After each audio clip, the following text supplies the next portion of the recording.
Assalamualaikum dan salam sejahtera. Bersama saya Cikgu Amirul dalam Info Sihat.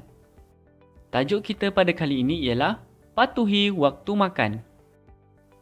Baik, hari ini kita akan fokus untuk kita belajar tentang bagaimana tabiat makan dan minum yang sihat. Iaitu yang pertama, kita kena tahu waktu yang betul, dan yang kedua, kuantiti yang betul. Anda boleh rujuk buku teks muka surat 96 dan 97. Baik, gambar yang pertama kita lihat ada gambar kanak-kanak sedang membeli makanan di kawasan luar sekolah. Dan di muka surat 97, kita tengok di situ ada gambar makanan dan juga waktu mengambil makanan. Baik, mari kita teruskan pelajaran kita. Maisarah sering melihat rakan-rakannya membeli makanan dan minuman di luar kawasan sekolah. Adakah amalan ini baik? Bagi anda, perkara ini baik ataupun tidak baik? Untuk kita kenal pasti sama ada ia baik ataupun tidak, kita lihat ada 3 perkara yang saya nak sampaikan untuk kita tahu sama ada makanan tersebut elok ataupun tidak. Yang pertama, kita kena lihat jenis makanan yang kita nak beli ataupun jenis makanan yang dijual. Contohnya, ada yang jual aiskrim, jual ayam, jual nasi, jual roti. Jadi itu adalah jenis-jenis makanan. Kena pilih makanan yang sesuai. Kemudian kita lihat kuantiti makanan tersebut. Kita kena tahu jumlah yang kita nak ambil banyak ataupun sedikit. Jangan kerana kita tengah lapar, kita beli makanan banyak-banyak. Akhirnya makanan tersebut kita tak habis, kemudian kita buang. Jadi bukan sahaja kita membazir, kita juga menjadikan badan kita tidak sihat apabila kita makan terlalu banyak. Dan yang ketiga, kita kena tahu khasiat makanan tersebut.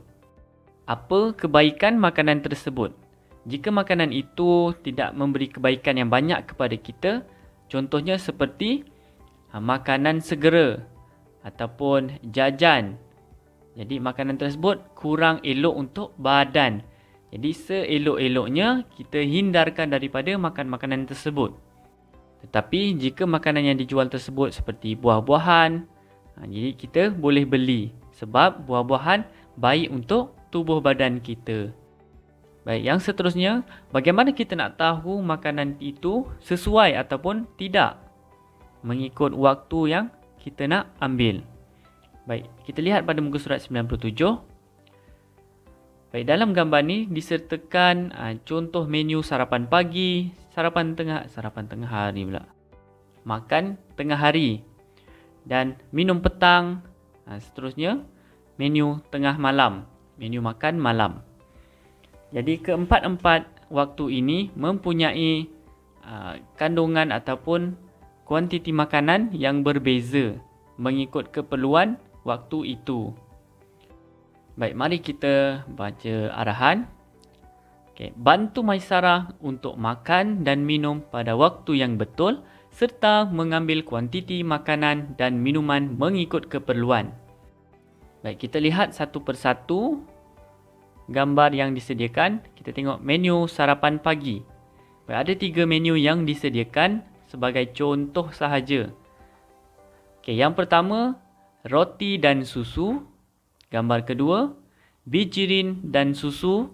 Dan gambar yang ketiga, mi goreng dan teh susu. Jadi ketiga-tiga menu ini adalah contoh menu sarapan pagi yang boleh kita ambil. Kita boleh juga ambil menu yang lain yang bersesuaian ataupun hampir sama dengan menu ini. Baik, kita pergi ke contoh menu makan tengah hari. Baik, yang pertama, nasi, buah, tahu, sayur dan jus buah.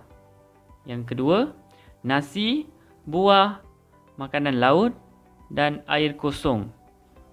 Yang ketiga, nasi, buah, ayam, sayur dan jus buah.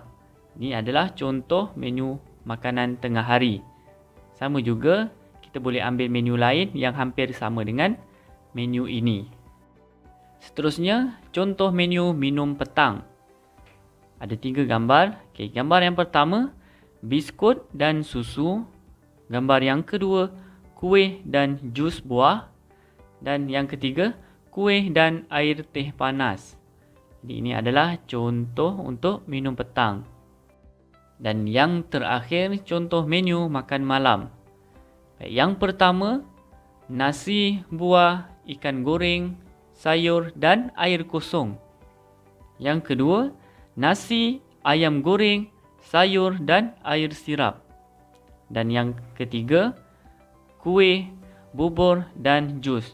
Jadi ini adalah contoh makan malam. Okey, bagaimana dengan menu yang lain? Kita boleh ambil, apapun kita mestilah ambil menu yang hampir sama dengan waktu yang kita nak ambil makanan tersebut. Kalau pagi, apa menu yang sesuai dengan pagi. Begitu juga tengah hari dan juga malam. Baik, yang kedua, mestilah kuantiti yang sesuai. Kuantiti maksudnya jumlah makanan yang kita ambil sesuai dengan peringkat umur kita. Contohnya, bayi tidak sama jumlah makanannya dengan kanak-kanak dan kanak-kanak tidak sama jumlah makanan dengan orang dewasa. Dan satu lagi, perbezaan kuantiti ataupun jumlah makanan berbeza mengikut cara hidup kita. Kalau kita banyak melakukan aktiviti yang berat, yang lasak, kita perlu ambil lebih makanan berbanding orang yang hanya duduk di rumah dan orang yang melakukan kerja-kerja ringan. Baik, yang seterusnya, makan dengan tertib atau perlahan. Seperti kita baca doa dahulu sebelum makan, kemudian makan dengan perlahan.